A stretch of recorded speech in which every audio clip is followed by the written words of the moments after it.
Bonjour tout le monde, on se retrouve aujourd'hui pour un petit tuto sur WWE Supercard. Comme quoi, il faut jamais dire jamais. Ce sera aujourd'hui un tuto par rapport au Codebreaker. Au moment où j'enregistre cette vidéo, nous sommes le 3 octobre 2024 et nous sommes, depuis un petit peu moins d'une heure, on est presque minuit, le début du Codebreaker pour Jey Uso, notre nouveau champion intercontinental depuis une semaine.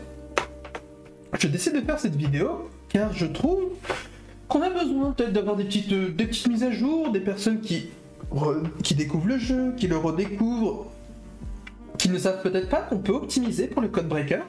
Et je pense que cette vidéo a sa petite importance. Alors, je vais vous expliquer comment moi je joue, comment j'estime qu'on peut améliorer son rendement, etc. pour les crédits ainsi que diverses choses. Il n'y aura pas que les crédits qui peuvent compter là-dessus, ça aide mais pas que. Et surtout, pourquoi jouer le Codebreaker en dehors de la carte? Il y a 2-3 petites choses qui peuvent être intéressantes, et surtout, il y a des outils complètement légaux, ce n'est pas du cheat par rapport à ça, qui peuvent vous aider. Donc sans plus tarder, on va lancer une petite game, juste comme ça. Voilà. La première réflexe qu'on peut avoir en tant que joueur, qui comprend pas trop le Codebreaker, etc., c'est volontairement de vouloir chercher les codes. En disant, ok, je mets toutes les cartes de gauche ou de droite, flèche de gauche, de droite, du haut, du bas, ce que vous voulez. Vous dites, allez, je me prends pas la tête, je regarde, si ça passe tant mieux, si ça passe pas, bah, fuck. Ok, maintenant, faut essayer de les placer un peu. Essayer de trouver les petites combinaisons, etc., etc. Tu peux essayer d'optimiser. Faire jusqu'au bout. Donc là, on sait qu'il y aura 2 flèches de droite, une flèche du haut, une flèche du bas. Là-dessus, pas trop compliqué à déduire. Maintenant, le plus chiant dans cette stratégie, c'est qu'on n'a qu'un seul essai pour avoir le code direct. C'est relou. Bon, déjà, ça veut dire qu'il va falloir qu'on s'y prenne à 2 fois. C'est pas grave. On va faire ça en 2-2.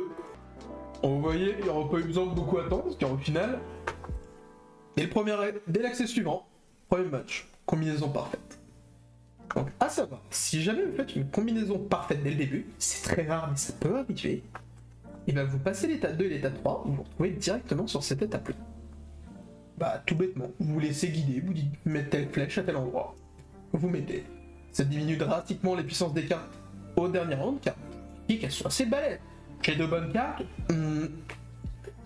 l'équipement, peut-être que j'en tabasse un, et encore, mais pas plus, donc les AVC c'est bien. Si jamais cette situation vous arrive, là par exemple au round 3, vous avez perdu des matchs et que vous avez le code, rien ne vous interdit de perdre volontairement le match, c'est une question d'optimisation, vous pouvez le faire, ce n'est pas bien grave.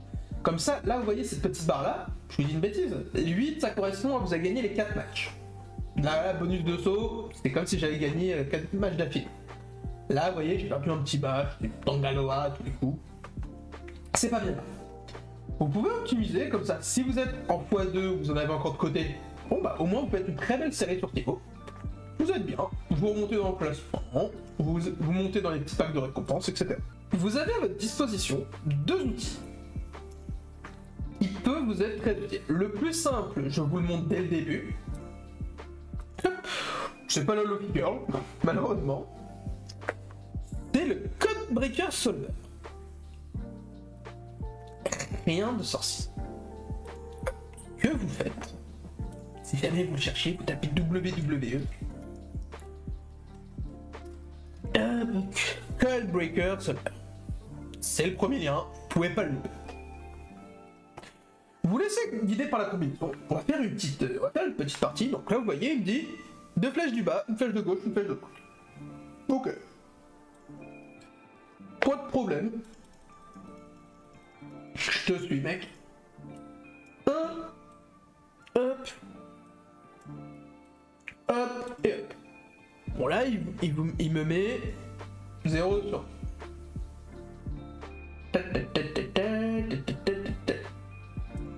Là, vous voyez, il met 0 sur 2, pardon. J'ai oublié de changer de fenêtre. Hop. Bah je le mets, next. Ah, bon là il propose, on rechange, on va sur autre chose. Ok, pas de soucis mon gars. Hop. Je ferai une game à chaque fois sur les deux méthodes.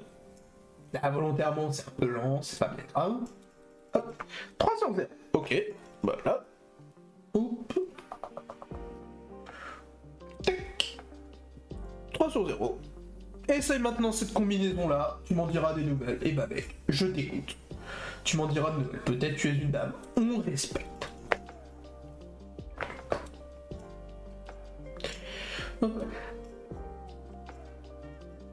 Ah, 2 sur 2. Ah, 2 sur 2, ah mec, t'étais pas bon. Bon, tu me proposes une autre méthode. Je vous la montrerai à la fin ce qu'il me proposait, hein. C'est ce que je suis en train de taper. Vous voyez, c'est le code final. Montrer. Je sais pas, c'est ce code-là qui me montre. Et une fois que vous avez fini, vous faites restart. Il vous propose un autre code. Là-dessus, rien de bien compliqué. Vous avez un deuxième solver à utiliser. Celui-là est peut-être un peu plus compliqué pour ceux qui n'ont pas l'habitude d'utiliser ce genre de système. Ok, soit. Je vous le montre malgré tout, c'est ce que moi j'utilise personnellement. Parce que parfois le solver SuperCAD avait des petits moments à bugger un peu. C'est pas méchant. Hop, le deuxième solver que j'utilise, c'est un solver Mastermind. Eh, on t'autorise mec. Vous voyez, hein, que j'utilise vraiment, c'est les logs que j'ai déjà préparés. Donc on revient sur notre petite partie. Donc là, vous avez vu, on va faire le truc que tout le monde a fait, à 2 mètres, une carte de chaque, de gauche à droite. Bon bah là, il met 2 sur 0. Moi, ce que je fais sur mon petit tableau, c'est comme si j'ouvrais un tableau Excel, mais 2 sur 0. Je l'avais déjà rentré, car après sur mon game que j'avais utilisé le solver Mastermind, ça m'avait mis. Alors là, vous voyez, mais tranquille, c'est pas des flèches. Il n'y a pas écrit flèche de gauche, flèche de droite, etc. C'est tout à fait normal qu'à chaque flèche, je leur ai donné une lettre. La flèche de gauche, c'est A, la flèche de droite, c'est B, C pour haut et D pour bas. Je vais aller du plus basique. Je n'ai pas cherché plus. Et donc, on fait ça. Et ensuite, hop, vous préparez la première scène. Donc là, je vais faire la deuxième série que j'ai tapée. Et en expliquant, je me rends compte que c'est peut-être plus simple pour vous de faire l'autre méthode, mais c'est pas bien. Je pourrais pas vous montrer les deux méthodes. Après, vous faites et vous utilisez celle que vous voulez. Donc, 1 sur 1, ok, pas de souci. Et là, vous voyez, j'ai rentré 2. Avant de cliquer sur chercher là où les solutions, vérifiez bien que vous avez tapé ici 4. C'est 4 cartes que vous utilisez. Et nombre de couleurs possibles 4. Au nombre de cartes que vous utilisez. Et que ce petit onglet est bien décoché. Sinon, ça ne vous donnera pas des solutions ici. Et là, qu'est-ce que c'est? Bah en fait, ça correspond aux combinaisons qui sont possibles pour avoir la résolution, donc le 4 sur 0. Là, on va prendre le truc tout bête. Je vais prendre le premier, qui est ABAB. Si on retourne sur le petit jeu SuperCAD, ABAB, pour moi, c'est flèche de gauche pour A et flèche de droite pour B. Flèche de gauche, flèche de droite. Flèche de gauche, flèche de droite. Bah y'a rien. Et bah c'est pas grave. Ça veut dire que c'est l'un des 3 autres.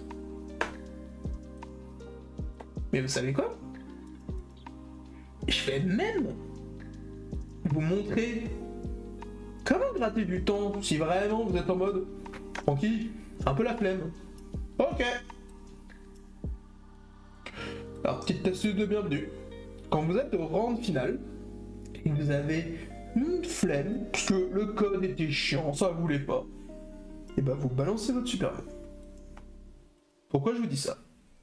Balancez votre super move, vous allez voir ici. Normalement, la carte de Damien Priest est censée perdre face à celle de Brandbreaker, car je n'ai pas trouvé cette petite carte. Qui au passage était la flèche du haut.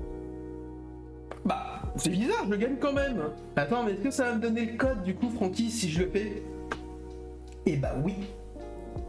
Ça vous débloque le code. voyez, je suis passé de niveau 8. Donc voilà.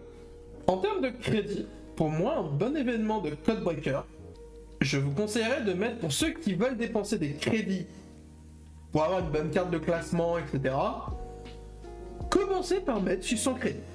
Parce que si vous n'avez pas le temps de jouer, vous êtes occupé, etc., allez-y doucement sur les investissements. Vous pouvez même faire 100 par 100 si vous avez peur d'être trop juste. C'est pas grave, il n'y a aucun souci. Moi, j'ai tendance à dépenser entre 1800 et 2000 crédits pour un Codebreaker. Pour certains, ça va faire énorme. Je suis un gros joueur de classement. Je vise assez régulièrement les flèches bleues. Ceux qui ne savent pas, les flèches bleues sont des flèches, sont de 508 à 620. J'en veux pour exemple, ce n'est pas un moment flex, c'est juste pour vous montrer que je suis sérieux dans ce que je dis. Voilà, je suis allé chercher l'Odyssey Jones de Last Man Standing. Il est bleu, il est 502, il est beau, il est magnifique, il est tout. Voilà. Pour ceux qui n'ont pas beaucoup de crédits, qui veulent peut-être les mettre aux choses, il y a un LMS dans 2 semaines, il y a un événement flash la semaine prochaine, au moment où j'aurai cette vidéo encore une fois, vous pouvez utiliser vos super coins. Car l'avantage des x2, c'est que les x2 se piochent très bien, comme les RTG, les doubleurs, ainsi que les Ring Domination, les doubleurs des clubs. Moi, c'est ce que j'aurais tendance à vous conseiller, en fonction de combien vous avez de super coins. Et n'hésitez pas aussi à y aller doucement, car vous risquez d'avoir besoin de vos super coins, si vous voulez avoir des pioches, monter le niveau en fonction d'où vous êtes, bien sûr, mais surtout pour le Last Man Standing. Parce que pour les doubleurs pour les révélations, pour les blocages, avoir quelques pioches, parce que vous avez fait tous vos accès de PVP, Money in the Bank, TSG, et que le wild ça vous tente pas trop, gardez-en de côté, ça peut toujours servir. Donc voilà. Et pour celles et ceux pour qui le Codebreaker, vous vous dites de base, pas envie de chercher une carte d'événement classement, je suis pas fan, ou j'ai peur de pas assurer la carte, alors même si vous n'avez pas la carte, je vous conseille de le jouer. Il y a un palier de récompense une fois le rang 91. Le rang 91, alors je sais pas du tout si c'est le rang restera comme ça. Je suis infernal au plus haut niveau, je suis niveau 50. Je ne sais pas du tout si ces récompenses-là seront les mêmes pour tout le monde. On va partir du principe que oui. Vous allez avoir une petite carte infernale, un soutien de WrestleMania 40 à infernal. Et moi, ce qui est très intéressant, c'est que vous avez les jetons or. Et pourquoi je dis que c'est très intéressant ? C'est niveau 91 et plus. C'est-à-dire que vous faites le niveau 91, vous débloquez le code, vous vainquez, vous battez tout ça, vous avez un jeton en or. Vous faites l'arène 92, vous débloquez le code, etc. Vous avez un jeton d'or, etc., etc. Vous me voyez venir. Jeton en or, c'est pourquoi ? Fusion. Pour ceux qui ont envie de collectionner, de se mettre bien, ou pour la campagne. Mine de rien, parce que pour la campagne, avoir des cartes légèrement boostées par rapport aux cartes classiques, là vous avez un événement où en fait, à partir du moment où vous atteignez le niveau 91, vous en droppez à gogo. Donc c'est juste parfait. Pour moi, s'il y a un événement où vous devez foncer, ça va être le Codebreaker et le Last Man Standing. Là, ce qui est très intéressant, c'est qu'en fait, à partir du niveau 91, vous avez en théorie une chance sur 4, mais c'est beaucoup moins que ça, d'avoir une carte infernale en soutien, une carte infernale en superstar, mais vous avez 100% de chance d'avoir le jeton d'or. Et le jeton d'or vous sera très utile. Et même si vous ne les utilisez pas tout de suite, bah c'est pas grave. Pour la prochaine étape, pour des collections, il vous manque une petite féminine. Bah, si vous en avez mis beaucoup de côté, parce que vous dites une bêtise, vous avez fait arène 150, 160, ça vous fait 70 jetons en or, une fusion c'est 5. On pourrait en faire une douzaine. Petit calcul rapide comme ça. Je pense avoir fait le tour par rapport à ça. Si jamais vous avez des questions, vous avez un doute ou quoi que ce soit, mon pseudo YouTube et mon pseudo sur Twitch. Vous me retrouvez très facilement. Vous me retrouvez sur Twitter avec le même pseudo, il n'y a aucun problème. Vous pouvez me contacter pour me poser des questions. Rejoindre le Discord, on a un petit Discord de la commune. Donc là-dessus, il n'y a aucun souci. Encore une fois, si vous avez des questions et si vous voulez réagir à ça, donner d'autres conseils que j'ai peut-être oubliés, ce n'est pas interdit, l'espace commentaire est fait pour ça. Moi, je vous souhaite une très bonne soirée, une très bonne journée à quel moment vous regarderez cette vidéo. Nous, on se retrouvera très bientôt. Bonne soirée tout le monde, bonne journée, salut!